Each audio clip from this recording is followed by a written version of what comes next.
10 hectares business lot for sale. Good for investment, best for retirement plan, ideal for business, good for farm. For residential subdivided, gas station, hotel and restaurant, for citronella farming, and other business you want to build. This property improvement of worth to million restaurant building, and one of the most well-known restaurant before, with large comfort room for all the truck and buses stopover. The property located at Tagaway in Quezon. The property is crossed by the highway, with 300 meters frontage both sides. 30 minutes drive from Calauag, SDA. Elena, and Tagaway in town proper. Parking area for customers.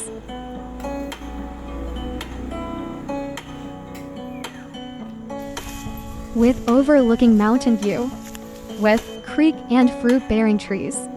10 hectares divided and fertiled. All clean and no encumbrances. Peaceful and no worries for NPA. For only 170 pesos per square meter. What are you waiting for? Inquire now and visit the property.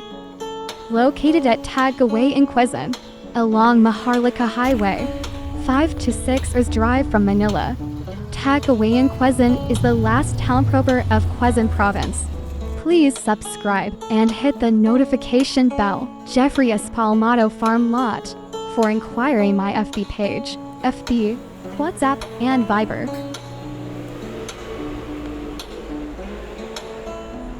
Hello mga kaparmlat, ayan, good morning po sa inyo lahat. Nandito po tayo ngayon sa bayan ng Tagawayan, Quezon mga kaparmlat, kung saan mga kaparmlat, meron po tayong property na tuhog po ng highway. Ayan. So mahaba po ang frontage nito mga kaparmlat. Ayan po yung highway. So sakop po niya yung kabila and sakop niya rin ito. So ito po yung dating restaurant mga kaparmlat. So yung mismong may-ari yung kausap natin. Ayan mga ka-farmlat, ito yung dating kainan po nila dito. Sikat po ito. Ito yung pinaparadahan ng mga bus station on. Ayan. So, ayan, nandito po tayo sa loob. And ayan po yung may-ari. So, napakaganda po kasi matitibay talaga yung pagkayari. At napakarami pong haligi. May abang daw po ito. Pwede nyong i-second floor. And nasa worth 2 million daw po yung nagastos niya dito before. So napaka swerte po kung nung makakabili nito kasi pwede mo nang gawing business renovate nyo na lang po. Ayan, napakaganda rin ng pwesto. Ayan. At ang laki po ng CR na pinagawa dahil marami po itong guest dati, yung mga commuters po, yung mga Jam, Ama, yung mga mga kilalang bus company po noon. Dito po sila nag-stock over. Kaya yun mga ka-farmlat, napakaraming pwede nyong gawin. Pwede nyong gawing retirement plan, investment, or mag-farming po kayo. Since malawak naman to at 10 hektarya, marami kayong pwedeng gawin. Pwede kayong maglagay ng gasoline station, hotel and restaurant. So, kaya swerte po talaga na may pera. Ayan, ito po yung kusina niya. Ayan, so talagang po renovation na lang. Ayan, mamaya lalabas tayo, papakita natin kung anong meron po sa labas, yung ambience po niya. At napakalaki po ng garahe dyan sa loob, yung mga truck and buses po dyan na park. Then may sarili daw pong gasoline station dyan dati yung may-ari. Ayan po yung may-ari, yan nakaputi. Ayan. So, andito po tayo banda sa may likod ng building. Ayun, makikita nyo naman po yung ambience na dito sa flatland na to. Ayan, may pagka-overlooking po siya. Ayan. So, makikita nyo. Ayan. Ayan po yung overlooking part niya. May mga mangga po dito, tsaka yung pili. Ayan. So, ayan po. Ayan, overlooking. So, kulang lang po sa linis niya sa bandang baba. So, yung reason for selling po nito, actually, maraming property yung may-ari. May mga restaurant din sila sa Naga. Yun nga lang, dahil walang hilig po yung anak, nag-stop siya dyan kasi hindi na nila kayang i-manage. Nag-focus sila sa Naga kasi taga-Naga po sila. Kaya nag-stop po ito. So, ito po ay 10 hectares na nahati po sa 4 dahil pinangalan niya po sa kanyang mga anak na yung iba. Ayan, dahil hanggang 5 hektarya lang po baga ang isang individual, ay ang ginawa niya, hinati niya sa 4. So, lahat naman po binebenta kasi nga walang hilig na yung mga anak. And may SPA na po dun sa magulang po sa nanay. Ayan, yung mismong nanay po, yung may-ari, yun yung po yung na-meet natin. Hello mga kapamlat, ayan, nandito po tayo kanina, dyan po sa dating restaurant na yan. So, mula po yun dyan sa may ilaw. So, yan po, sakop tuhog po ito ng kalsada. Ito po yung going to Manila. So, mula po dyan sa ilaw, papagano, untas yan sa ilaw na yan, papaganto naman. So, galing na po tayo dyan. Ano po? So, ito, mula po dyan, hanggang dun po, sa may tulay na yon. Yun. So, mga 300 meters po ang frontage nito sa kalsada. Mga 300 meters po siguro. Ayan. 300 meters, papaganon. Parang mga 350 meters po yan. May punta po tayo doon. So, mula rin naman po yan dito. Hanggang doon din po sa may creek na yun. So, napakahaba po ng front. So, ito po yung gilid ng kalsada. Puro malalaking punong mahogany. So, marami po dyan nagpa-park ng truck.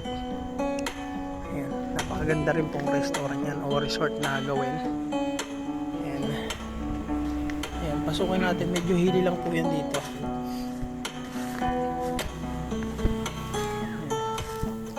Ito po ay puno na rin po yan ng nyug daw. Pero mabababa pa. Mga 3 taon pa lang yung nyug po dyan. Ayan, medyo mataas po ang level ng kalsada. So dito, ayan, hili lang siya. May palayan po yan dyan sa baba. So silipin natin po. Ayan, magdadrive po tayo kasi napakahaba ng frontage nito.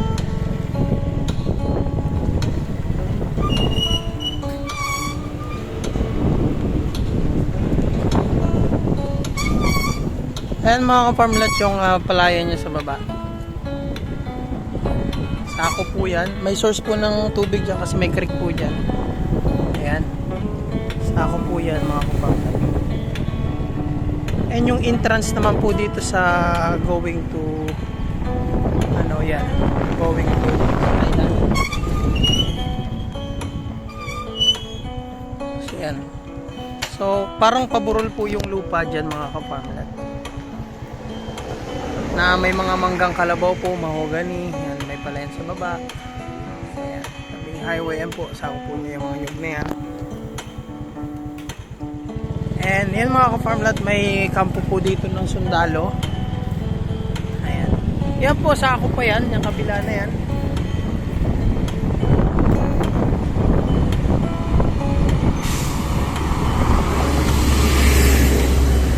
Ito po, sako pa ito. Ayan.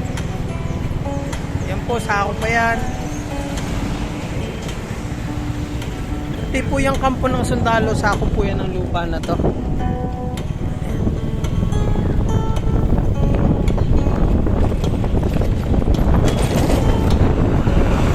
Ayan. So yan po ang hangganan niya. Siguro itong creek po ang hangganan.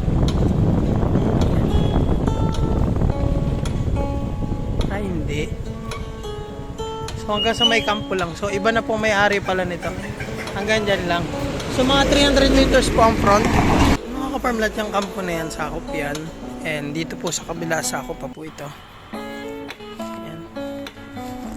So maganda po dito kapantayan sa pwesto na to. May mga nyug po. Ayan. And silip tayo dito sa may portion ng palayan.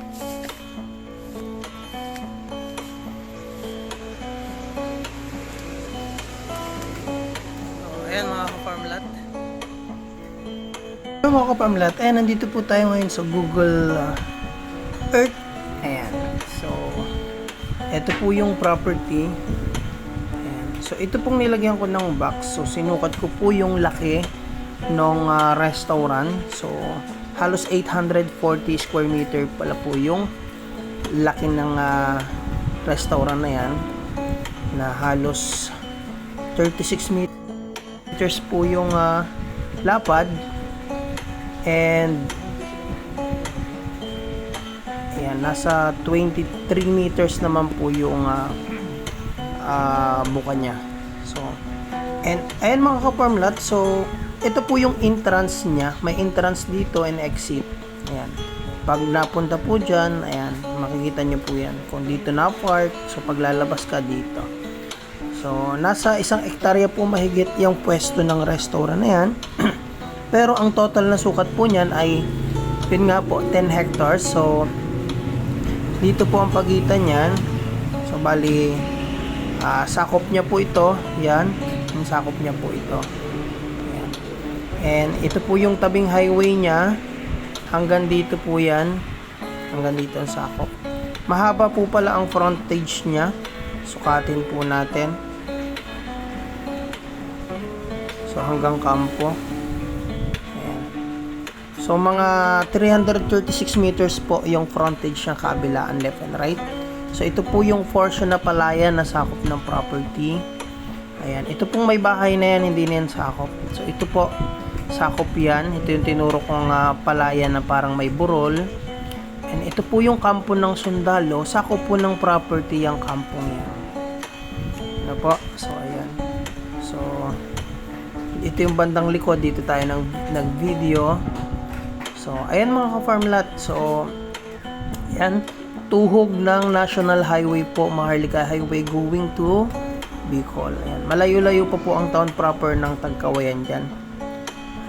So, buka na lang po tayo pag ng Tabugon. Ayan, malapit-lapit tayo sa Calawag, town proper, sa Santa Elena. Ayan, zoom out natin.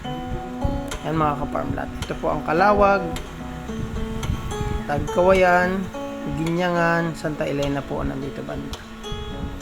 Ito po ang Santa Elena. So, Calawag po. Ito ang Calawag. So, ayan mga ka-farm lot, at least may idea po kayo. Ayan. So, maraming salamat po sa pag-inquire nyo mga ka-farm lot. Thank you po.